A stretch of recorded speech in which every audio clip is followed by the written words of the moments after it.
V are supporting the petition എന്ന് തന്നെ age പറയാണ്. ഇത് ലോകത്തെല്ലാവരും കണ്ടുകൊണ്ടിരിക്കുകയാണ്. പറയട്ടെ, അവർ മന്ത്രി ശംസുദ്ദീൻ പറയട്ടെ, അല്ലെങ്കിൽ സലാം പറയട്ടെ, അല്ലെങ്കിൽ കുഞ്ഞാലിക്കുട്ടിയോട് ചോദിക്കും, ഇതിൽ ഏതിനെയാണ് പറഞ്ഞത്? ഷോൺ ജോർജിൻ്റെ പരാതി, ഇപ്പുറത്തുനിന്ന് പോയ മുസ്ലിം ലീഗ് നേതാവിൻ്റെ അടക്കം പരാതികൾ, ഈ പരാതികൾക്ക് ഒരു പൊതു സ്വഭാവമാണുള്ളതെന്നും ഇതിൻ്റെ കേന്ദ്രം ഏകദേശം ഒരു സ്ഥലം തന്നെയാണെന്നുമാണ് അങ്ങ് പറഞ്ഞു വെക്കുന്നത്. അവർ പറഞ്ഞു, ഇവർ പറഞ്ഞു, ഞങ്ങൾ പറഞ്ഞു, ഉത്തരവാദിത്തമില്ലാത്ത ആളുകൾ അവിടെ എന്തെല്ലോ സംസാരിച്ചു എന്നൊക്കെ ഇല്ലാത്ത കിംവദന്തി പറഞ്ഞില്ലല്ലോ. ഇത് രേഖയാണ്, തനി ഗീബൽസിയൻ സിദ്ധാന്തമാണ്.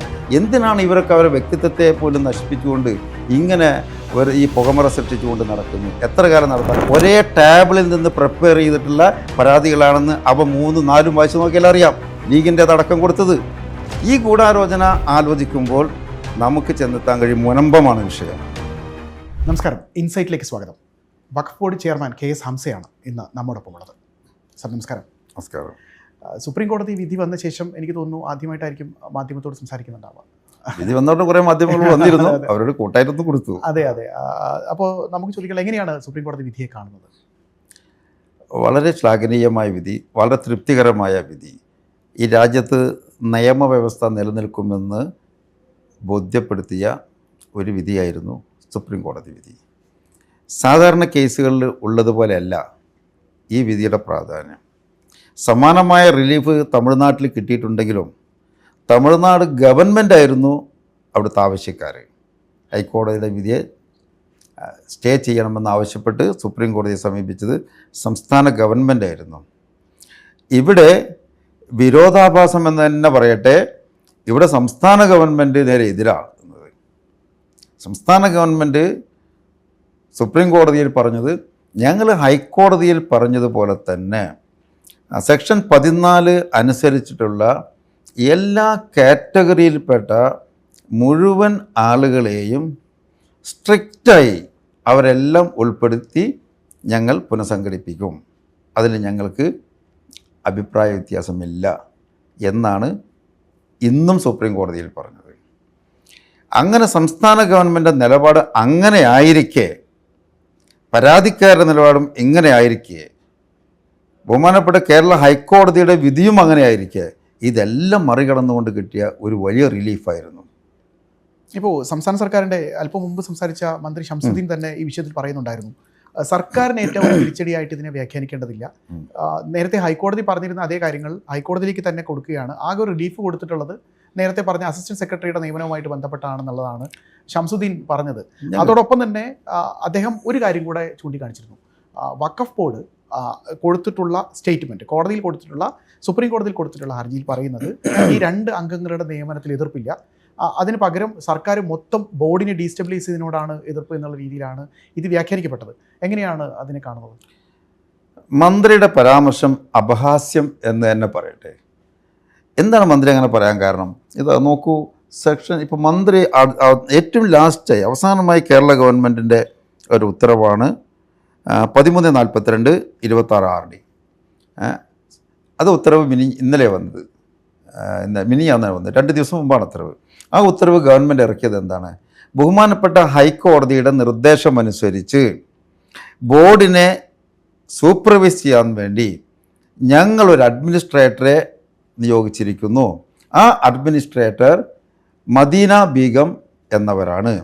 അതുകൊണ്ട് മേലിൽ ബോർഡിൻ്റെ മേൽനോട്ട ചുമതല മദീന ബീഗം എന്നവർക്കായിരിക്കും എന്ന് പറഞ്ഞ് സർക്കാർ 1342/26 RD ഒരു ഉത്തരവിറക്കി. ആ ഉത്തരവിൻ്റെ അവസ്ഥ ഇപ്പം എന്താണെന്ന് ചോദിച്ചു നോക്കും മന്ത്രിയോട്. ആ ഉത്തരവ് എവിടെ? സുപ്രീം കോടതി ആ ഉത്തരവെടുത്ത് ഷാജി പറഞ്ഞ പോലെ അറബിക്കടലിലേക്ക് വലിച്ചെറിഞ്ഞു. അവിടുന്ന് അറബിക്കടല മറ്റേ കടല കുറച്ചുകൂടി എളുപ്പം. കേരളത്തിൻ്റെ കാര്യം പറഞ്ഞാണ് അറബിക്കടലിലേക്ക് വലിച്ചെറിഞ്ഞു ആ ഉത്തരവ്. ആകെ ഹൈക്കോടതിയുടെ ഉത്തരവനുസരിച്ച്, നിർദ്ദേശമനുസരിച്ച് കേരള ഗവൺമെൻറ് പുറപ്പെടുവിച്ച ഏക ഉത്തരവ് എന്നത് 1342/26 RD ആണ്. ആ ഉത്തരവ് സുപ്രീം കോടതി എടുത്ത് വലിച്ചെറിഞ്ഞു. ഗവൺമെൻറ് എതിർത്തിട്ടും ഹൈക്കോടതിയുടെ നിർദ്ദേശം ഉണ്ടായിട്ടും എടുത്ത് വലിച്ചെറിഞ്ഞല്ലോ. അതിൻ്റെ അർത്ഥം ബോർഡിൻ്റെ മുകളിൽ വേറെ ആൾ വേണ്ട, അത് ബോർഡ് മതി എന്നാണ് സുപ്രീം കോടതി പറഞ്ഞത്. ഒരുപക്ഷെ ഈ അടുത്ത ദിവസങ്ങളിലായിട്ട് വഖഫ് ബോർഡിനെയും അങ്ങേയും കടന്നാക്രമിക്കുന്ന ഒരു നിലപാടാണ് ഭൂരിപക്ഷം ഒരു സമുദായ പാർട്ടി കൂടിയായ മുസ്ലിം ലീഗ് ഒക്കെ സമീപനത്തിൽ നമുക്ക് മനസ്സിലാവുന്നത്. ഇപ്പം PM സലാമിൻ്റെ ഇന്ന് ചന്ദ്രികയിലുള്ള ഒരു ലേഖനമുണ്ട്. അതിൽ വ്യക്തമായി പറയുന്നത് ഈ പറയുന്ന പോലെയുള്ള നടപടികൾ ഉണ്ടായത് ഒരുപക്ഷെ അവർ പറയുന്നത് സർക്കാർ ഈ വിഷയത്തിൽ സ്വീകരിച്ചുള്ള സമീപനം എന്ന് പറയുന്നത് ആകെ 4 ഹർജികൾ റദ്ദാക്കണമെന്ന് മാത്രമാണ്, മറ്റ് മുസ്ലിങ്ങളെ നിയമിക്കണമെന്ന് സർക്കാർ വാദിച്ചിട്ടില്ല എന്ന് വീണ്ടും ആവർത്തിച്ചുകൊണ്ടിരിക്കുകയാണ്. ഒരുപക്ഷെ ശംസുദ്ദീനും അതിൻ്റെ തുടർച്ചയായിട്ടാണെന്നോണമാണ് ഇന്ന് മാധ്യമങ്ങളോട് പ്രതികരിക്കുന്നത്. അതെ, ഞങ്ങൾ പണ്ടേ എൻ്റെ പൂർവാശ്രമം എന്ന് പറഞ്ഞ ലീഗാണല്ലോ, അന്നും തന്നെ ഇങ്ങനെ അസംബന്ധം പറയാൻ സലാമിനെ ഏൽപ്പിക്കുക. എലിമടം നൂഴാൻ പമ്മന നല്ലതെന്നൊരു പഴമൊഴിയുണ്ട്. ഇങ്ങനത്തെ പണിയൊക്കെ സലാമിനെ ഏൽപ്പിക്കും. മൂപ്പർക്ക് പിന്നെ ചില അവസ്ഥകളൊക്കെ അങ്ങനെ അയൽവച്ചണ്ട് അടിച്ച് കാച്ചിക്കോളും, ബാക്കിയൊന്നും പറയണ്ട. ഇതാണ് എൻ്റെ സ്ഥിതിയുള്ളത്. ഇത് എന്താണ് ഉണ്ടായത് എന്നുള്ളത് എല്ലാവർക്കും അറിയാം. ഹൈക്കോടതിയുടെ ചീഫ് ജസ്റ്റിസ് ചോദിക്കുകയാണ് സർക്കാരിന് വേണ്ടി ഹാജരായത് AG ആണല്ലോ, AGയോട് ചോദിക്കുകയാണ്, നിങ്ങൾ സപ്പോർട്ട് ചെയ്യുന്നുണ്ടോ? ഷോൺ ജോർജിൻ്റെ പരാതിയാണ് 117 പരാതി PIL 117 നമ്പറിൽ എടുത്ത് പറയണേ, നിങ്ങൾ ഇതിനെ സപ്പോർട്ട് ചെയ്യുന്നുണ്ടോ എന്ന് ചോദിച്ചു. AG മറുപടി പറഞ്ഞു, yes we are supporting the petition എന്ന് തന്നെ AG പറയാണ്. ഇത് ലോകത്തെല്ലാവരും കണ്ടുകൊണ്ടിരിക്കുകയാണ്. ഇത് ഹൈക്കോടതിയുടെ ഡിജിറ്റൽ റെക്കോർഡാണ്. ഇപ്പോൾ ആർക്ക് വേണമെങ്കിലും അടിച്ചു നോക്കിയാൽ കിട്ടും. നേരെ കേൾക്കാം. പണ്ട് കാണാനേ പറ്റുള്ളൂ, ഇപ്പോൾ കേൾക്കാം. ഇപ്പോഴും കേൾക്കാം നിങ്ങൾക്കത്. അതിൽ പറയാണ്, yes we are supporting the petition എന്ന് പറയുന്ന ആരുടെ? ഷോൺ ജോർജിൻ്റെ പെറ്റീഷൻ. സലാം പറഞ്ഞ വേറൊരു കാര്യം, അത് ഷോൺ ജോർജിൻ്റെ പെറ്റീഷനല്ല, വേറെ ചില പെറ്റീഷൻ ഉണ്ട്, അങ്ങനെയായിരുന്നു എന്ന് പറയട്ടെ. അത് ഏതിനെയാന്നുള്ളത്? അവിടെ 3 പെറ്റീഷനാണ് വേറെ ഉള്ളത്, ആയുള്ളത്. ഒന്ന് ഷോൺ ജോർജിൻ്റെ, പിന്നെ ഒന്നുള്ളത് അസംബ്ലീസ് ഓഫ് ക്രിസ്ത്യൻ ചർച്ച് എന്ന് പറഞ്ഞിട്ടുള്ളൊരു കാസയുടെ പെറ്റീഷൻ ഉണ്ടായിരുന്നു, കാസയുടെ. അത് കൂടാതെ മറ്റുള്ളത് ഒരു സംഘപരിവാറുകാരുണ്ടായിരുന്നു, സ്റ്റാലിൻ ദേവൻ എന്ന് പറയും. നിങ്ങളൊക്കെ ചാനൽ ചർച്ചയിലൊക്കെ വന്ന് അടിച്ചു വിടുന്ന ആളെ കണ്ടാവും, സ്റ്റാലിൻ, ആ സംഘപരിവാറുകാരുണ്ട്. ഈ 3 കിടക്കുന്നത്. ഇതിൽ ഏതെയാണ് സലാം സപ്പോർട്ട് ചെയ്ത്, അല്ലെങ്കിൽ AG സപ്പോർട്ട് ചെയ്ത്? We are supporting the petition എന്ന് പറഞ്ഞത് ഇതിലേതിനെയാണ്? പറയട്ടെ, അവർ മന്ത്രി ശംസുദ്ദീൻ പറയട്ടെ, അല്ലെങ്കിൽ സലാം പറയട്ടെ, അല്ലെങ്കിൽ കുഞ്ഞാലിക്കുട്ടിയോട് ചോദിക്കും, ഇതിൽ ഏതിനെയാണ് പറഞ്ഞത് എന്ന്. അവർ പറഞ്ഞു, ഇവർ പറഞ്ഞു, ഞങ്ങൾ പറഞ്ഞു, ഉത്തരവാദിത്തം ഇല്ലാത്ത ആളുകൾ അവിടെ എന്തെല്ലോ സംസാരിച്ചു എന്നൊക്കെ ഇല്ലാത്ത കിംവദന്തി പറഞ്ഞില്ലല്ലോ. ഇത് രേഖയാണ്. അത് പറയുന്ന ആരാണ്? ചെയ്യാൻ ഉത്തരവാദപ്പെട്ട ആളുകളാണ് പറയുന്നത്, ഗവൺമെൻറ്റാണ് പറയുന്നത്. അതും പരമോന്നത നീതിപീഠത്തിൽ ചെന്ന് പറഞ്ഞു. ഇപ്പോൾ കേരളത്തിൽ ഹൈക്കോടതിയിൽ പറഞ്ഞു, ഇന്ന് സുപ്രീം കോടതിയിലും പറഞ്ഞു. സുപ്രീം കോടതിയിൽ അത് പറഞ്ഞു, ഞങ്ങൾ ചെയ്യാമെന്നുള്ളത്. നിങ്ങൾക്ക് കേൾക്കണോ അത്? ഇതാ ഇപ്പം തന്നെ അതിൻ്റെ ഡീറ്റെയിൽസ് ഉണ്ട്. ഇന്ന് സുപ്രീം കോടതിയിൽ കേരളത്തിന് വേണ്ടി ഹാജരായ മുതിർന്ന അഭിഭാഷകൻ ഗുപ്ത, മിസ്റ്റർ ജയ്ദീപ് ഗുപ്ത പറയുന്ന വാക്കുകളുണ്ട്. സുപ്രീം കോടതിയിൽ കേരളത്തിന് വേണ്ടി മുതിർന്ന അഭിഭാഷകൻ ജയ്ദീപ് ഗുപ്ത പറയുന്നു. ആ വാക്കുകൾ എന്ന് കേട്ടോളൂ. In the other matters, my lord, the ratio of Shias will have to be determined. And then, my lord, other various, my lord, segments have to be decided. Different segments have to be taken. Finally, see the undertaking given by the state before the High Court. ഹൈക്കോടതി പറഞ്ഞിട്ടുണ്ടല്ലോ, We are not opposing, my lord. We are not opposing. 14 should not be given effect. 14 section 14 പ്രകാരമുള്ള എല്ലാ കാറ്റഗറിയും. Because finally, see the undertaking for a minute. ശരിക്കും സർക്കാർ മന്ത്രിമാരും അപ്പോൾ ആവർത്തിച്ച് കള്ളം പറയുകയാണ്. ആവർത്തിച്ച് ഇവർ ഒരു നുണ ആവർത്തിച്ച് 50 വട്ടം പറഞ്ഞാൽ ശരിയാവും, സത്യമായി മാറും എന്ന ധാരണയാണ്. തനി ഗീബൽസിയൻ സിദ്ധാന്തമാണ്. എന്തിനാണ് ഇവരൊക്കെ അവരുടെ വ്യക്തിത്വത്തെ പോലും നശിപ്പിച്ചുകൊണ്ട് ഇങ്ങനെ ഈ പുകമറ സൃഷ്ടിച്ചുകൊണ്ട് നടക്കുന്നത്? എത്ര കാലം നടത്താം? കാലം മാറി. ഇന്ന് നമ്മൾ എന്ത് പറഞ്ഞാലും അതിനൊക്കെ തെളിവുകൾ വരും. ഇന്നത്തെ മന്ത്രി പറഞ്ഞത് നാളെ നേരം വെളുത്ത തെളിവ് അല്ല, തൊട്ട മിനിറ്റിൽ അല്ലെന്ന് തെളിയുന്ന കാര്യം മന്ത്രി പറഞ്ഞത്. ഒരു റിലീഫും കിട്ടിയില്ല ഇവിടെ നിന്ന് പറഞ്ഞു, ഒരു റിലീഫും കിട്ടിയില്ല സുപ്രീം കോടതി എന്ന് പറഞ്ഞു. എന്താ ഉണ്ടായത്? ഞാൻ ഗവൺമെൻറ് ഇറക്കിയ ഒരേ ഉത്തരവ് ഇറക്കിയിട്ടുള്ളൂ. ആ ഉത്തരവ് മദീന ബീഗത്തെ ബോർഡിൻ്റെ മീതെ അതിൻ്റെ സൂപ്പർവൈസ് ചെയ്യാൻ വേണ്ടി അഡ്മിനിസ്ട്രേറ്ററാക്കി വെച്ചിരിക്കുന്നു എന്ന ഉത്തരവാണ്. ആ ഉത്തരവ് ഇന്ന് ബഹുമാനപ്പെട്ട സുപ്രീം കോടതി എടുത്ത് കാറ്റെറിഞ്ഞു കളഞ്ഞല്ലോ. റിലീഫ് കിട്ടിയെന്ന് മനസ്സിലായല്ലോ, മന്ത്രി പറഞ്ഞ ശരിയല്ലെന്ന് മനസ്സിലായല്ലോ. പിന്നെ രണ്ടാമത് അവിടെ സുപ്രീം കോടതിയിൽ പരാതിക്കാരനായ ഞാനോ ഉമർ ഫൈസിയോ മറ്റുള്ള ആളുകളോ അങ്ങനെ പറഞ്ഞിട്ട് ഇങ്ങനെ പറഞ്ഞിട്ട് ഇങ്ങനെ വെറുതെ അർത്ഥമില്ലാത്ത കാര്യങ്ങൾ പറയില്ലേ. ഗവൺമെൻറ്റിന് വേണ്ടി ഹാജരായ ആളുകൾ ഹൈക്കോടതിയിൽ ഇത്രയൊക്കെ സംഭവിച്ച് നാട് മുഴുവൻ ചർച്ചയായി കഴിഞ്ഞിട്ടും ഇന്നും സർക്കാരിന് വേണ്ടി ജയ്ദീപ് ഗുപ്ത ഇന്ന് മുതിർന്ന അഭിഭാഷകൻ അവരെ ഭാഗം ചേർന്നുകൊണ്ട് ബഹുമാനപ്പെട്ട സുപ്രീം കോടതിയിലും അത് തന്നെ ആവർത്തിച്ചു. എന്നിട്ട് മറ്റൊരു പറഞ്ഞു എന്ന് അധികാരമില്ലാത്ത ആരോ എവിടെയോ എന്തോ പറഞ്ഞു എന്നാണ് പറഞ്ഞിട്ടുണ്ടെങ്കിൽ തന്നെ അധികാരമില്ലാത്തവരല്ലേ, ഇവർ അധികാരമുള്ളവരല്ലേ. പറയുന്നു ഞങ്ങൾ ഹൈക്കോടതിയിൽ പറഞ്ഞ പ്രകാരം സെക്ഷൻ 14 അനുസരിച്ച് വിവിധ കാറ്റഗറിയിലുള്ള മുഴുവൻ ആളുകളെയും വെച്ച് കോൺസ്റ്റിറ്റ്യൂട്ട് ചെയ്യുമെന്ന സ്ട്രിക്റ്റായി അത് പാലിച്ചുകൊണ്ട് 11 അംഗങ്ങളെ സ്ട്രിക്റ്റായി പാലിച്ചുകൊണ്ട് ഞങ്ങൾ നിയമനം നടത്തിക്കോളാം, അത് ഞങ്ങൾ പാലിക്കാം. ഇത് ഇന്ന് വീണ്ടും സുപ്രീം കോടതിയിൽ പറയാണ്. ഇവിടെ രണ്ട് ചോദ്യങ്ങളാണ് വരുന്നത്. ഒന്ന്, സർക്കാർ പറയുന്നു ഈ 9 അംഗങ്ങൾ എന്ന് പറയുന്ന ഒരു സാഹചര്യത്തിലേക്ക് വഖഫ് ബോർഡിനെ കൊണ്ടെത്തിച്ചത് മുൻ സർക്കാരിൻ്റെ ചിന്താശേഷിയില്ലായ്മയാണ്. കൃത്യമായ ധാരണയില്ലാതെ ഈ 9 അംഗങ്ങളെ നിയമിച്ചുകൊണ്ട് സർക്കാർ തടിയുരുകയായിരുന്നു എന്നുള്ളതാണ് ഒന്നാമത്തേത്.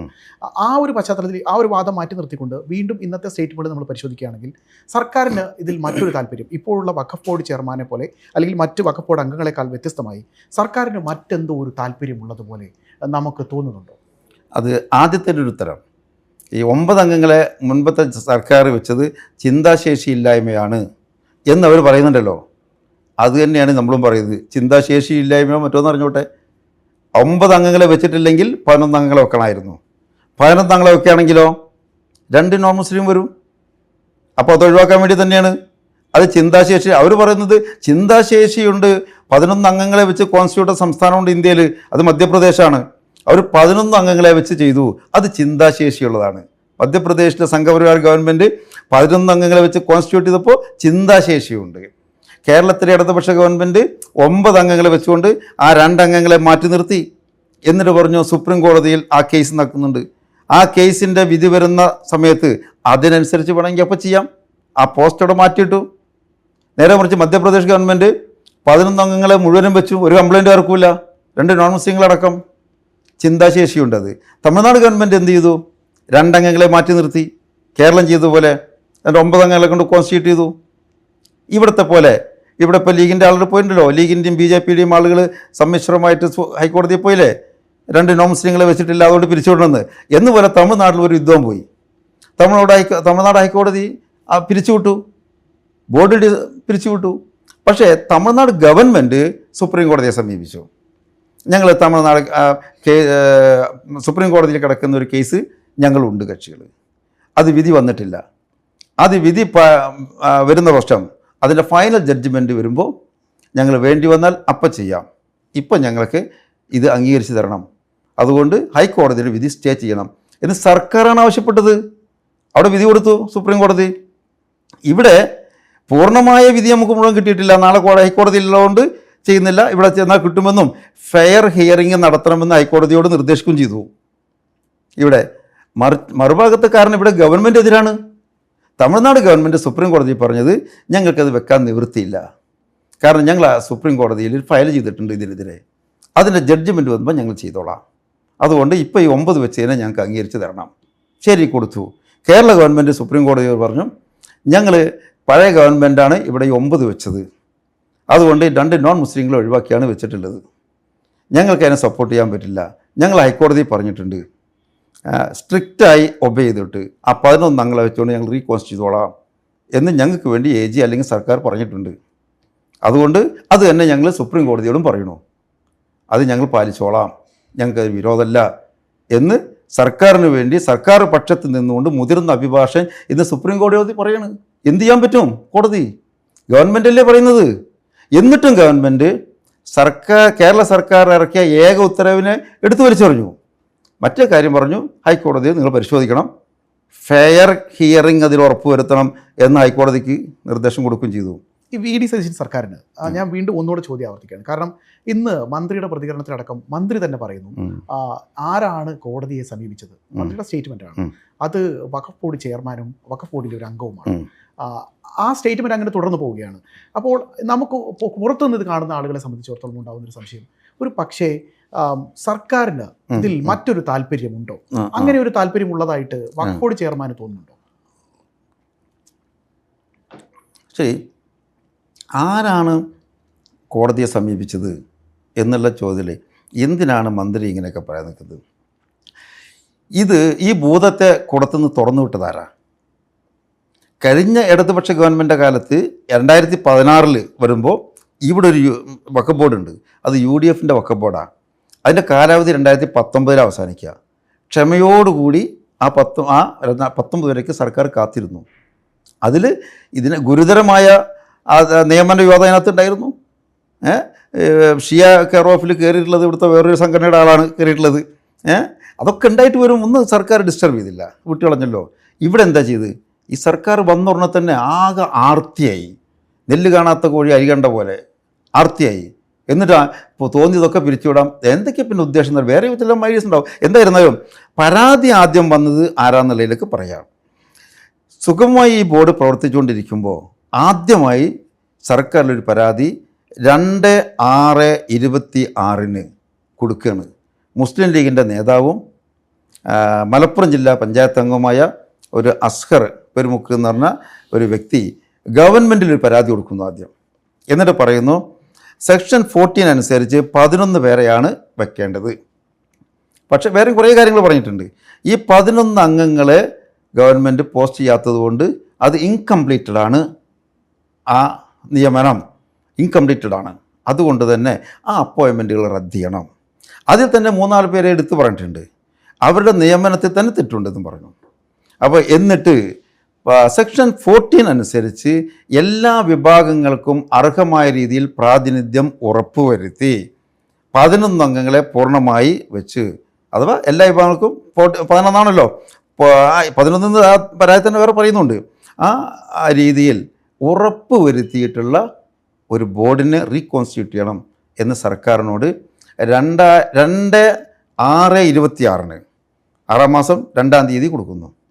അത് കഴിഞ്ഞതിന് ശേഷം മുസ്ലിം ലീഗിൻ്റെ തന്നെ വേറെ നേതാവ്, ഒരു അഖിലേന്ത്യാ യൂത്ത് ലീഗിൻ്റെ MSFൻ്റെ അഖിലേന്ത്യാ ഭാരവാഹിയാണ് അഡ്വക്കേറ്റ് സജൽ ഈ അസ്ഹർ പെരുമുക്കിൻ്റെ അപേക്ഷയുമായി നേരെ ഹൈക്കോടതിയെ സമീപിക്കുന്നു. ഹൈക്കോടതിയിൽ ഒരു റിട്ട് ഫയൽ ചെയ്യുന്നു. എന്നിട്ട് പറയാണ്, ഞങ്ങൾ ഇന്ന കാരണം പറഞ്ഞുകൊണ്ട് സർക്കാരിലൊരു അപേക്ഷ കൊടുത്തിട്ടുണ്ട്, ഒരു പരാതി കൊടുത്തിട്ടുണ്ട്. ആ പരാതിയെ പറയുന്നത് സെക്ഷൻ 14 പറഞ്ഞ 11 അംഗങ്ങളെ ഇല്ല അതിനകത്ത്, ഇൻകംപ്ലീറ്റഡ് ആണ് അത്. അതുകൊണ്ട് പൂർണ്ണമായ രീതിയിൽ പുനഃസംഘടിപ്പിക്കണം എന്ന് നേരെ കോടതിയോട് പറയണം. ആദ്യത്തെ പരാതി വരുന്നത് കോടതിയോട് പറയാണ്. അപ്പോൾ റിട്ട് ഓഫ് മാൻഡമസ് എന്ന് പറയും. അതുകൊണ്ട് ബഹുമാനപ്പെട്ട ഹൈക്കോടതി കേരള ഗവൺമെൻറ്റിനോട് ആവശ്യപ്പെടണം, അസ്ഹർ പെരുമുക്ക് കൊടുത്ത പരാതി അംഗീകരിച്ച് റീകോൺസ്റ്റിറ്റ്യൂട്ട് ചെയ്യണം. പൂർണ്ണമായ ഇൻകംപ്ലീറ്റഡ് ആണ്, അത് പൂർണ്ണമായ രീതിയിൽ കോൺസ്റ്റിറ്റ്യൂട്ട് ചെയ്യണം എന്ന് സർക്കാരിനോട് ആവശ്യപ്പെടണമെന്ന് ആരാ പറയുന്നത്? അഡ്വക്കേറ്റ് സജൽ ബഹുമാനപ്പെട്ട ഹൈക്കോടതിയിൽ പറയുന്നു. ഹൈക്കോടതി അതെടുത്ത് കുറഞ്ഞു വലിച്ചെറിഞ്ഞു. എന്നിട്ട് പറഞ്ഞു, ഒന്നാമത്തെ നിയമം ധരിച്ചിരിക്കുന്നു, നിങ്ങൾ വേണമെങ്കിൽ PIL വരാൻ പറഞ്ഞു, പബ്ലിക് ഇൻട്രസ്റ്റ് ലിറ്റിഗേഷൻ വരാൻ പറഞ്ഞു. ഇത് റിട്ട് ഓഫ് മാൻഡമസ് ഇവിടെ നിൽക്കില്ല, ബന്ധപ്പെട്ട കക്ഷികൾക്ക് കൊടുക്കാതെ എന്ന് പറഞ്ഞ് ഹൈക്കോടതിയെ തള്ളി. അപ്പോൾ പിന്നെ ഷോൺ ജോർജിൻ്റെ ഇതിലിടയ്ക്കാണ് യഥാർത്ഥ PIL ആയിട്ട് ഷോൺ ജോർജ് വരുന്നു. ഷോൺ ജോർജ് അറിയാലോ, BJPയുടെ നേതാവാണെന്ന് അറിയാലോ, PC ജോർജിൻ്റെ മകനുമാണ്. അതിൽ ഷോൺ ജോർജ് തന്നെ വരാനുണ്ടായിരുന്നൊരു ഗൂഢാലോചന വേറെയുണ്ട്, അതൊക്കെ പിന്നീട് തെളിയും, അതപ്പോൾ പറയാം. ഇതിൽ പറഞ്ഞ എന്താണോ സജൽ വക്കീൽ അസ്ഹർ പെരുമുക്കിന് വേണ്ടി ലീഗ് നേതാക്കൾ ഹൈക്കോടതിയെയും ഗവൺമെൻറ്റിനെയും ബോധിപ്പിച്ച് അതേ ആവശ്യങ്ങൾ ഉന്നയിച്ച് വരികൾ പോലും പലതും സാമ്യമാണ്. എന്നിട്ട് നേരെ കോടതിയിൽ പറയാണ്, ഇൻകംപ്ലീറ്റഡ് ആണ്, അതുകൊണ്ട് പിരിച്ചുവിടണം, വേറെ വെക്കണം എന്ന് പബ്ലിക്. രണ്ട്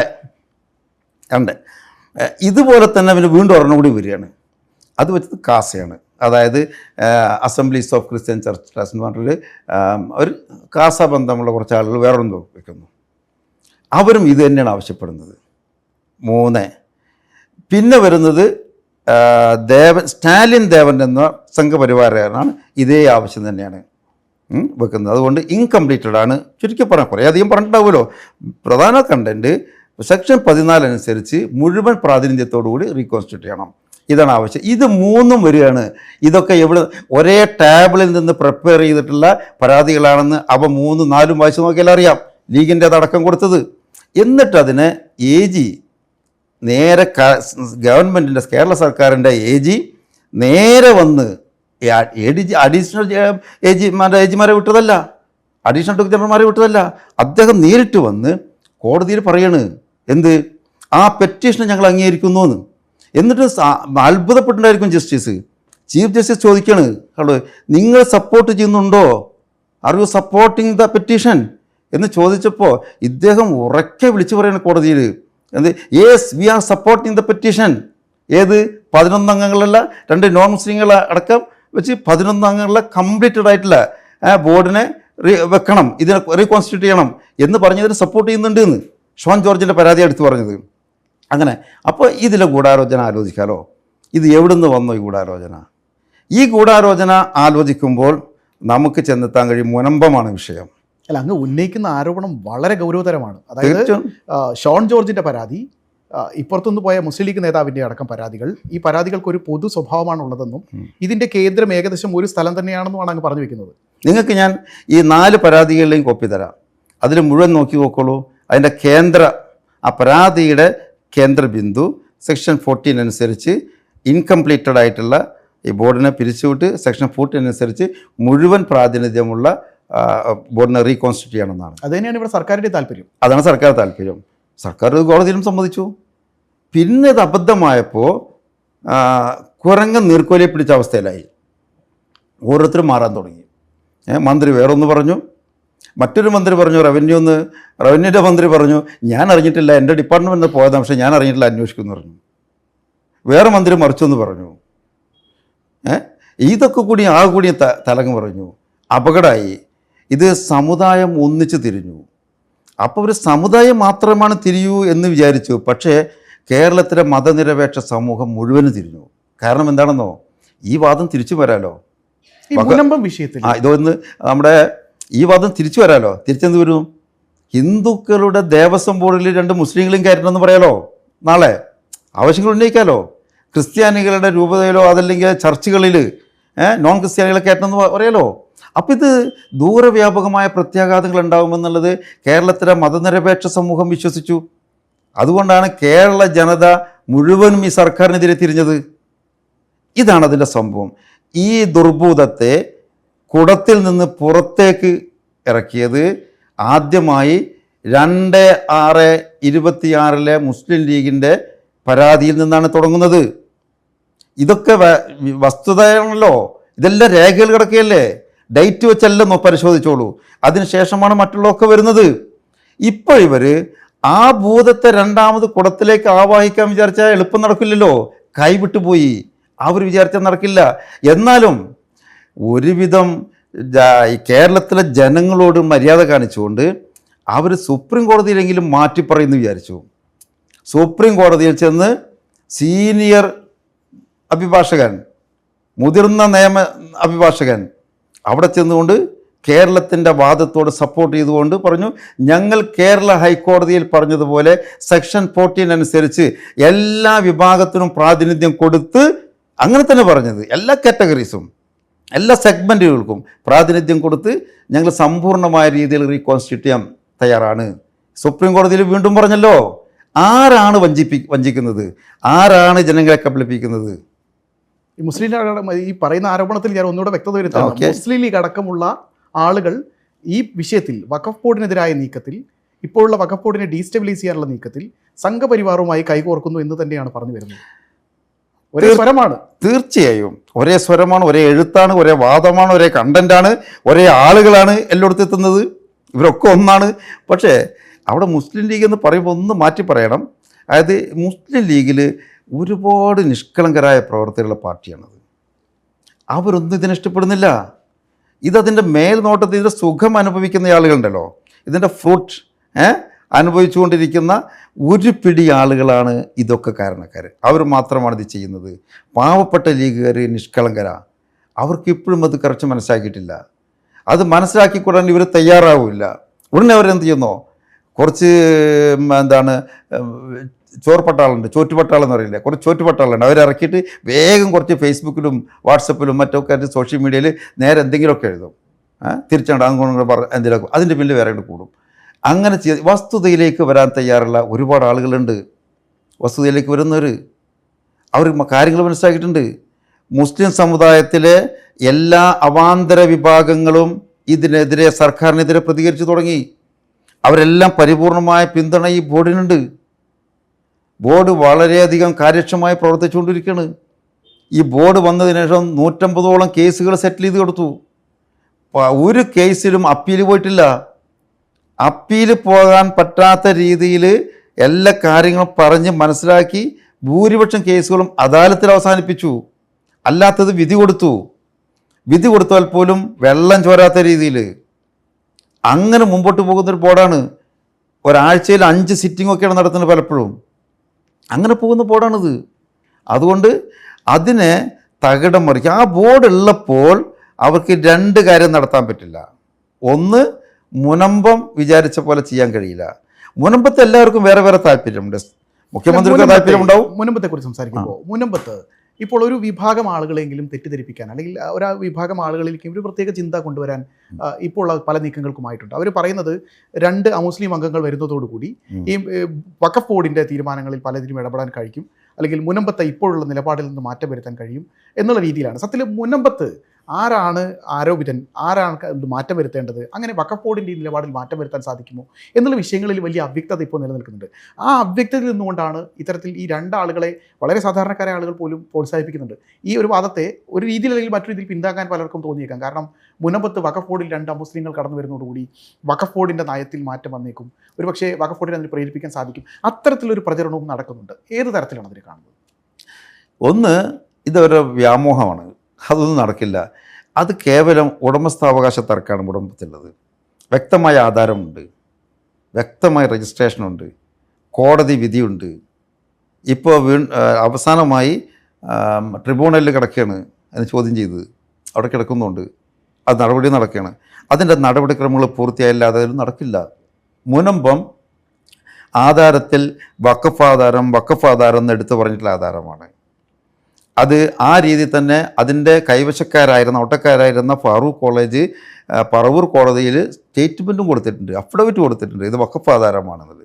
അവർ തന്നെയാണ് എന്ത് ചെയ്ത് അവസാനം അത് അഡ്വക്കേറ്റ് പോളിനെ ഒരു പ്രത്യേകമായ ഒഴിമുറിയല്ല, പ്രത്യേകമായ ഒരു മുക്തിയാർ ഉണ്ടാക്കി ഏൽപ്പിച്ചു.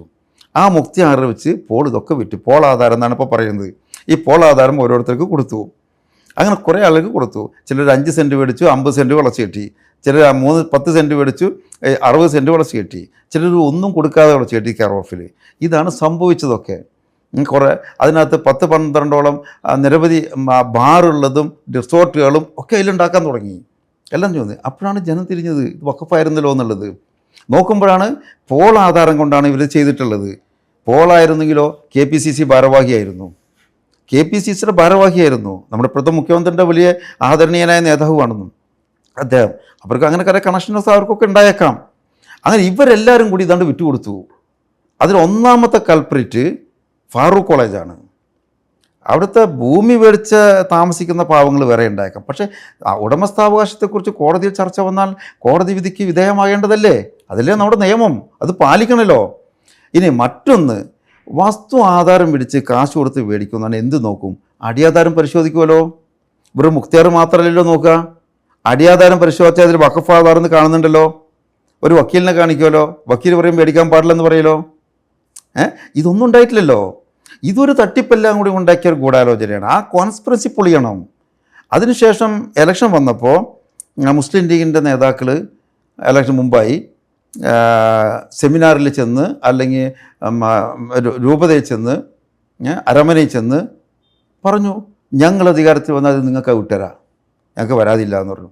തങ്ങളും കുഞ്ഞാലിക്കുട്ടി സാഹിബും എല്ലാവരും കൂടി, ഇപ്പോഴത്തെ നിയമോപദേഷ്ടാവായിട്ടുള്ള മുഹമ്മദ് ഷേ ഒക്കെ കൂടി പറഞ്ഞു. അപ്പോൾ അവർക്കും കുടുങ്ങി, കൊടുക്കാൻ പറ്റില്ല എന്ന് മനസ്സിലായി. ഇപ്പോൾ യഥാർത്ഥ ആളുകൾ അവർ ബഹളം വെച്ച് പുറത്തു വരുന്നു. മുനമ്പത്തുകാർ ഞങ്ങളെ ചതിക്കുകയായിരുന്നു എന്നുള്ളത്. സത്യത്തിൽ എല്ലാവരും കൂടി ഇലക്ഷൻ്റെ മുമ്പ് ചതിച്ചാണ്. കൺസോൾട്ടേഷന് വേണ്ടി, വോട്ട് കൺസോൾട്ടേഷന് വേണ്ടി ചതിക്കുകയായിരുന്നു.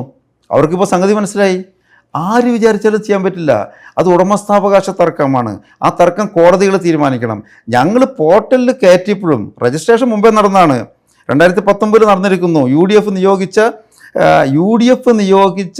ഡി എഫിൻ്റെ വഖഫ് ബോർഡാണ് ഇത് രജിസ്റ്റർ ചെയ്യുന്നത്. അന്ന് റഷീദ് അലി ശിഹാബ് തങ്ങളായിരുന്നു ചെയർമാൻ. അവരാണ് സോമോട്ടോ വഖഫ് ബോർഡിൽ ഇത് വഖഫാണെന്ന് രജിസ്റ്റർ ചെയ്യുന്നത്, ഞങ്ങളല്ലായിരുന്നു. ഞങ്ങൾക്ക് കാലാവധി കഴിയുന്നതിന് മുമ്പ് ഇത് ഉമ്മീദ് പോർട്ടലിൽ എൻട്രി ചെയ്യണമായിരുന്നു. അതിൽ ഒരു പ്ലാറ്റ്ഫോമാണത്, ഒരു ഇലക്ട്രോണിക് പ്ലാറ്റ്ഫോമാണ്. ഇതുവരെ ബുക്കിലും എഴുത്തിലും ഉണ്ടായിരുന്നൊക്കെ അതിലേക്ക് കരുതുന്നത് മാത്രമേ ഉള്ളൂ, അവിടെ ചെയ്തിട്ടുള്ളൂ. അപ്പോൾ അങ്ങനെയാണ് അതിൻ്റെ നാൾ വഴികളുള്ളത്. ഇവരാണിത് ചെയ്തത്. ഇനിയിപ്പോൾ ഞങ്ങൾ ചെയ്തപ്പോഴും കൂടി എന്ത് ചെയ്തിട്ടുണ്ട്, അതിനൊരു കോളമുണ്ട് അപ്പുറത്ത്. ആ കോളത്തിൽ വ്യക്തമായി പറഞ്ഞിട്ടുണ്ട്, ഇത് കോടതി വിധികൾക്ക് വിധേയമാണ്, ഇതിൽ കേസ് നിലനിൽക്കുന്നുണ്ട്, വ്യവഹാരം നിലനിൽക്കുന്നുണ്ട് എന്ന് വ്യക്തമായി സൂചിപ്പിക്കുകയും ചെയ്തിട്ടുണ്ട്. ഇപ്പോഴും ഞങ്ങൾ പറയുന്നു, ബഹുമാനപ്പെട്ട കോടതികൾ എന്ത് പറയുന്നോ കോടതി വിധിയാണ് ഞങ്ങളുടെ ആശ്രയം. കോടതി വിധിയുടെ അപ്പുറത്ത് ഒന്നും പറയാൻ ആഗ്രഹിക്കുന്നില്ല. അത് പറയാൻ ഇവർക്ക് ധൈര്യമുണ്ടോ? കോടതി വിധി അംഗീകരിക്കാമെന്ന് അത് മുഖ്യമന്ത്രി പറയട്ടെ, ഷംസ് മന്ത്രി പറയട്ടെ, അല്ലെങ്കിൽ മറ്റുള്ളവർ പറയട്ടെ കോടതി വിധി അംഗീകരിക്കും എന്നുള്ളത്. അതല്ലെങ്കിൽ ഒരു സെറ്റിൽമെൻറ്റിലേക്കാണ് വരേണ്ടത്. ആ സെറ്റിൽമെൻറ്റ് പ്രകാരം അവിടെ പാവപ്പെട്ട ആളുകൾ താമസിക്കുന്നവരുണ്ട്, അവർക്കൊക്കെ വഴി നമുക്ക് കണ്ടെത്താവുന്നേ ഉള്ളൂ. എന്ത് വഴിയെന്നൊക്കെ ഒരു സെറ്റിൽമെൻറ്റ് ഭാഗമായി വരേണ്ടതാണ്. പക്ഷെ സർക്കാരിന് ആത്മാർത്ഥതയില്ല. സർക്കാരിന് ആത്മാർത്ഥതയുണ്ടെങ്കിൽ ഒരു സെറ്റിൽമെൻറ്റിലേക്ക് വരാമായിരുന്നല്ലോ. അതില്ല അവർക്ക്. സർക്കാരിന് പ്രശ്നം എന്താണെന്നോ അവിടെയും ഒരു ഗൂഢാലോചനയുണ്ട്. അവിടെ പാവപ്പെട്ട താമസിക്കാർ 5 സെൻറ്റേരും 3 സെൻറ്റേരും കാരമല്ല സർക്കാരിൻ്റെ പ്രശ്നം. സെറ്റിൽമെൻറ്റ് ചെയ്ത് കഴിഞ്ഞാൽ ഇവരുടെ കാര്യമല്ലേ പരിഹരിക്കുള്ളൂ. അപ്പോൾ നമ്മുടെ റിസോർട്ടുകാർ എന്ത് ചെയ്യും? സെറ്റിൽമെൻറ്റ് റിസോർട്ടുകാർ രക്ഷപ്പെടില്ലല്ലോ. റിസോർട്ട് മാഫിയാണ് അതിൻ്റെ പിന്നിൽ മറ്റൊന്ന്. നിങ്ങളൊന്നും ആലോചിച്ചിട്ടുണ്ടോ? 4 പെറ്റീഷൻ വന്നു എന്ന് പറഞ്ഞു കോടതിയിൽ. ആരാ 4 പെറ്റീഷൻ്റെ പിന്നിലുള്ളത്? ഈ 4 പെറ്റീഷന് വേണ്ടി ഹാജരായത് സീനിയർ അഡ്വക്കേറ്റ്സ്മാരാണ് കോടതിയിലെ. അവരൊക്കെ ലക്ഷക്കണക്കിന് രൂപ പ്രതിഫലം വാങ്ങുന്നവരാ. എവിടുന്നാണ് ഈ പണമൊക്കെ പോയിട്ടുള്ളത്? എവിടുന്നാണ് ഇതൊക്കെ പോയിട്ടുള്ളത്? 4 പേർക്കും ഹാജരായിട്ടുള്ളത് സീനിയർ അഡ്വക്കേറ്റ്സാണ്. ഒക്കെ താഴേക്കട അഡ്വക്കേറ്റ്മാരൊന്നുമില്ല, പുതിയ ആളൊന്നുമില്ല. അപ്പോൾ ഇതൊരു വലിയ ഗൂഢാലോചന ഇതിൻ്റെ പിന്നിലുണ്ട്. ഇത് ഇവിടെ മാത്രമല്ല, ആയിരക്കണക്കിന് ഏക്കർ വഖഫ് ഭൂമിയാണ് കൊള്ളയടിച്ചിട്ടുള്ള ഓരോ ഭാഗത്ത്. ഇങ്ങനെ പല പോളാധാരം പോലെയുള്ള പല വഖഫ് ആധാരങ്ങൾ ഉണ്ടാക്കിയിട്ടുണ്ട്. തളിപ്പറമ്പിൽ 600 ചില്ലറ ഏക്കർ ഭൂമി ഉണ്ടായിരുന്നാണ് വഖഫ് ഭൂമി. ഇപ്പോൾ 40 ഏക്കറായിട്ടേ ഉള്ളൂ. ബാക്കിയൊക്കെ തരികട കാണിച്ചു. ഈ തരികട കാണിച്ചതും കള്ളാധാരം ഉണ്ടാക്കിയിട്ടാണ്. 70കളിൽ അന്നത്തെ വഖഫ് ബോർഡിനെ തെറ്റിദ്ധരിപ്പിച്ച് ഒരു ഉത്തരവ് മേടിച്ചു. ഒരു 10 സെൻറ്റ് സ്ഥലം പള്ളിയുടെ കടം വീട്ടാരെന്ന് വിളിക്കും. അങ്ങനെ 110 സെൻറ്റുകളെ വിറ്റു. 10 സെൻറ്റിൻ്റെ മറവിൽ ഒരേക്കറയും 50 ഏക്കറയും 25 ഏക്കറയും വേറെയും കൊടുത്തു. അങ്ങനെ കൊടുത്ത് വിറ്റ് നശിപ്പിച്ചു. ഇത് മേടിച്ചതൊക്കെ ഈ ആളുകൾ തന്നെയാണ്. അവിടെ വേറെ കമ്മ്യൂണിറ്റി, ഇവിടെ യാദൃശികമായി മുനമ്പത്ത് വേറെ കമ്മ്യൂണിറ്റി വന്നു എന്നുള്ളതാണ് പ്രശ്നം. മറ്റതല്ല, ഇത് ഇതിൻ്റെ ആളുകൾ തന്നെയാണ്. ഉത്തരവാദപ്പെട്ട പാർട്ടി ലീഗിൻ്റെയും മറ്റും ജില്ലാ സംസ്ഥാന സ്ഥാനമാനങ്ങളിൽ ഇരിക്കുന്നവരാണ് വഖഫ് ഭൂമി കൈവശം വെച്ചിരിക്കുന്നത്. നമ്മളടുത്ത് അതിലേക്ക് നോട്ടീസ് കൊടുത്തിരിക്കുകയാണ്. അവിടെ നമ്മൾ കയറ്റാൻ തുടങ്ങി. ഇതാണ് ഇവരുടെ പ്രശ്നം. ഇങ്ങനെ വഖഫ് ഭൂമി കുറേ കാലങ്ങളായി കൊള്ളയടിച്ച് കൈവശം വെച്ചിരിക്കുന്ന ഒരു ലോബി കേരളത്തിലുണ്ട്. ഇതിനെ ചെറുതായി കാണാൻ പറ്റില്ല. വെറുതെ ഷംസുദ്ദീൻ മന്ത്രിയൊക്കെ എൻ്റെ പ്രിയപ്പെട്ട സുഹൃത്താണ്. അദ്ദേഹം ഒന്നും അങ്ങനെ പറയാൻ പാടില്ലാത്തായിരുന്നു. അദ്ദേഹത്തിനൊക്കെ ഒരു വ്യക്തിത്വം ഉണ്ടായിരുന്ന ആളാണ്. അദ്ദേഹത്തിനെ കൊണ്ട് കുട്ടിക്കുരങ്ങിനെ കൊണ്ട് ചുടിചോറ് മാന്തിപ്പിക്കും പോലെ ചെയ്യണവർ. അദ്ദേഹം അറിയുന്നില്ല എന്താ ചെയ്യുന്നതെന്നുള്ളത്. അദ്ദേഹത്തിന് അറിയുന്നില്ല. പിന്നെ ലീഗിനെ സംബന്ധിച്ചിടത്തോളം ഇങ്ങനെയൊന്നും ഒരു വേണ്ടത്ര ബുദ്ധി ഉപദേശിച്ചു കൊടുക്കുന്നവരല്ല അവരെ നിയമം കൈകാര്യം ചെയ്യുന്നതെന്ന് മനസ്സിലാക്കുന്ന. അല്ലെങ്കിൽ അതിൽ വലിയ തട്ടിപ്പ് നടക്കുന്നുണ്ട്. കാരണം ഗവൺമെൻറ്റിൻ്റെ നിയമം കൈകാര്യം, കോടതിയിൽ നിയമം കൈകാര്യം ചെയ്യാനുള്ള നേതൃത്വം കൊടുക്കേണ്ട ആൾ ആരാ? ഈ ജോജിയല്ലേ ബാബു? ജഡ്ജി ബാബു ആരായിരുന്നു? ഹാരിഫ് മുഹമ്മദ് ഖാൻ്റെ നിയമോപദേഷ്ടാവായിരുന്നു. അത് വെച്ചപ്പോഴേ ആരോപണം ഉണ്ടായിരുന്നു, ഇതിൻ്റെ അപകടം വലുതാണ്. പക്ഷെ എത്ര പെട്ടെന്ന് അപകടം മാറുമെന്ന് വിചാരിച്ചിരുന്നില്ല. നേരെ ഹൈക്കോടതിയിലാണ് വന്ന് പറഞ്ഞു, എൻ്റെ ഗവൺമെൻറ് അങ്ങനെയാണ്, മുഴുവനും അങ്ങനെയൊക്കെ രണ്ടാം മുസ്ലിങ്ങളെ. എന്നിട്ട് പറയുന്നത് എന്താണെന്നറിയോ? മധ്യപ്രദേശ് ചെയ്തില്ലേ എന്ന്. അത് ഇവിടുന്നല്ല, മധ്യപ്രദേശ് ഗവൺമെൻറ് ചെയ്തല്ലോ. മധ്യപ്രദേശിലെ സംഘപരിവാർ ഗവൺമെൻറ്റാണോ ഇവരെ പഠിക്കുന്നത്? അവിടെ നിന്നാണോ ഇവർ പാഠം പഠിക്കുന്നത്? അവിടെ BJP നേതാവിനെയാണ് ചെയർമാനാക്കിയിരിക്കുന്നത്. അവിടെ BJP ചെയർമാനാക്കി, വഖഫ് ബോർഡിൻ്റെ ചെയർമാനാക്കി. അവിടെ നോൺ മുസ്ലിമിനെ വെച്ചു. അത് ചെയ്തിട്ടുണ്ടല്ലോ എന്ന് ഇപ്പം അതാ പറയുന്നത്. സുപ്രീം കോടതിയിൽ പറയുന്നിട്ട് ഞെളിഞ്ഞു നിന്നിട്ട് ഇവിടെ നിന്ന് പറയാം പത്രക്കാരോട്, നാണമില്ലല്ലോ ഇവർക്ക്. എന്നിട്ട് സമുദായത്തിൻ്റെ പ്രവർത്തകർ മാത്രമല്ല, ഇവരെന്നെ കൊടുത്ത സുപ്രീം കോടതി പരാതി ഇവിടെ കിടക്കുകയാണ്. എവിടേക്ക് പോകാനാണ് ഇവർ? ഒരു ചെറിയ ഒരു മര്യാദ സമൂഹത്തോട് വേണ്ട. ഇത് കേൾക്കുന്നവരുണ്ട് എന്നറിയണ്ടേ? ഇത് നല്ല പ്ലാൻഡാണ്. ആദ്യമായി 2-ാം തീയതി സർക്കാരിന് 2/6 സർക്കാരിന് പരാതി കൊടുക്കുന്നു. അസ്കർ പെരുമുക്ക് എന്ന് പറഞ്ഞ മലപ്പുറം ജില്ലാ പഞ്ചായത്തിലെ മുസ്ലിം ലീഗുകാർ പരാതി കൊടുക്കുന്നു. അവിടെ നിന്ന് തുടങ്ങുന്നു. കോടതി PL വരണം. PL ആയിട്ട് വേറെ ചിലർ വരുന്നു. കാസ വരുന്നു, സംഘപരിവാർ വരുന്നു, BJP വരുന്നു, നമ്മുടെ സർക്കാരിന് വേണ്ടി AG വരുന്നു. ഞങ്ങളത് ചെയ്തോളാ പറയുന്നു. അവർ പറഞ്ഞു ശരിയാണ്, സപ്പോർട്ട് ചെയ്യുന്നു എന്ന് പറയുന്നു. എങ്ങനെയുണ്ട് ഒത്തുകളി? ഈ നാടകമാണ് പൊളിയുന്നത്. ഈ നാടകം പൊളിയും. സർക്കാർ വളരെ നിഷ്കളങ്കമായാണ് പറയുന്നത്. ഉമീദ് പുതിയ നിയമം അനുസരിച്ച് വഖഫ് പരിപാലന ചട്ടം അനുസരിച്ചുള്ള കാര്യങ്ങൾ മാത്രമേ ചെയ്യുന്നുള്ളൂ എന്നാണ് സർക്കാർ വളരെ നിഷ്കളങ്കമായിട്ടാണ് ഈ വിഷയത്തെക്കുറിച്ച് വാദിക്കുന്നത്. വളരെ നിഷ്കളങ്കരാണ് അവർ. അതുകൊണ്ടല്ലേ അങ്ങനെ പറയുന്നത്, ഞങ്ങൾ 2 അമുസ്ലിങ്ങളും കയറ്റിക്കൊള്ളാം, ഞങ്ങൾ വളരെ നിഷ്കളങ്കരാണ് വെച്ചോളന്നവർ പറയുന്നത്. ഇത്തിരി കളങ്കം അതിനകത്ത് പിണറായിക്കുണ്ടായി എന്നാണ് അവർ പറയുന്നത്. അന്ന് പിണറായി പറഞ്ഞെന്താണെന്നറിയോ? എന്നോട് പിണറായി പറഞ്ഞതാണ് ആ കാര്യത്തിൽ. കേരളത്തിൽ എന്തായിരുന്നാലും മുസ്ലിങ്ങളുടെ വഖഫ് ബോർഡിൽ നോൺ മുസ്ലിങ്ങളെയോ, ഹിന്ദുക്കളുടെ ദേവസ്വം ബോർഡിൽ നോൺ ഹിന്ദുക്കളെയോ, ക്രിസ്ത്യാനികളുടെ സ്ഥാപനങ്ങളിൽ ക്രിസ്ത്യാനിതരെയോ തിരികെ കയറ്റി നാട്ടിലെ സംഘർഷം ഉണ്ടാക്കാൻ ആഗ്രഹിക്കുന്നില്ല. അത് നമുക്ക് വേണ്ട നിയമപീഠങ്ങളിൽ നമ്മൾ നോക്കിക്കോളാം എന്നാ പറഞ്ഞത്. അങ്ങനെ പറയാൻ ചെറിയ ആർജവം വേണം. എന്നിട്ട് 2 തല കത്തിക്കുകയാണ് ഇപ്പോൾ. എന്ത് നയമാണ് ഇവർക്കുള്ളത്? അതുകൊണ്ട് ഞങ്ങളെ സംബന്ധിച്ചിടത്തോളം സർക്കാരിനോട് പോരാടാൻ ഉദ്ദേശിക്കുന്നില്ല. ഞങ്ങളിത് ഓപ്പൺ ചെയ്തിട്ടില്ല. ഇത് ഓപ്പൺ ചെയ്തത് ഇവരാണ്.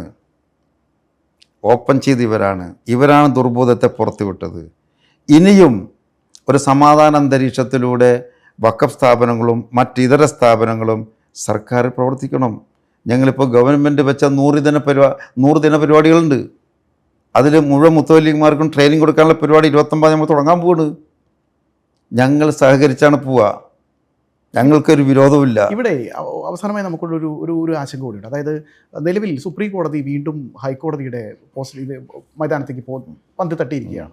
ഇനിയിപ്പോൾ ഹൈക്കോടതിയിലാണ് മറ്റു കാര്യങ്ങൾ ഇതിൻ്റെ പുരോഗമിക്കേണ്ടത്. ഹൈക്കോടതിയുടെ ജുഡിഷ്യറിലാണ് മറ്റു കാര്യങ്ങളൊക്കെ മുന്നോട്ട് പോകുന്നത്.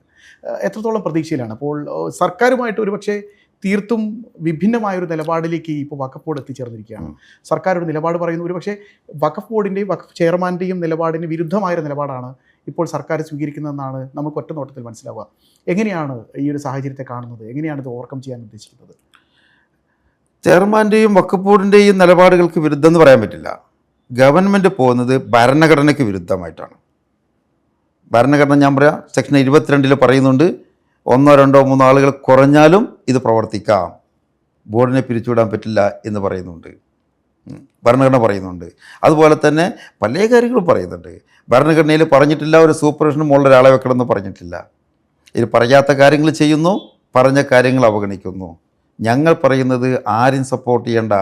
ഉമീദ് ആക്റ്റിൽ കേന്ദ്രം പാസ്സാക്കിയ ആക്ട് അനുസരിച്ച് 2025 അമെൻമെൻറ്റ് ആക്ട് പ്രകാരമുള്ള കാര്യങ്ങൾ ചെയ്തോളൂ.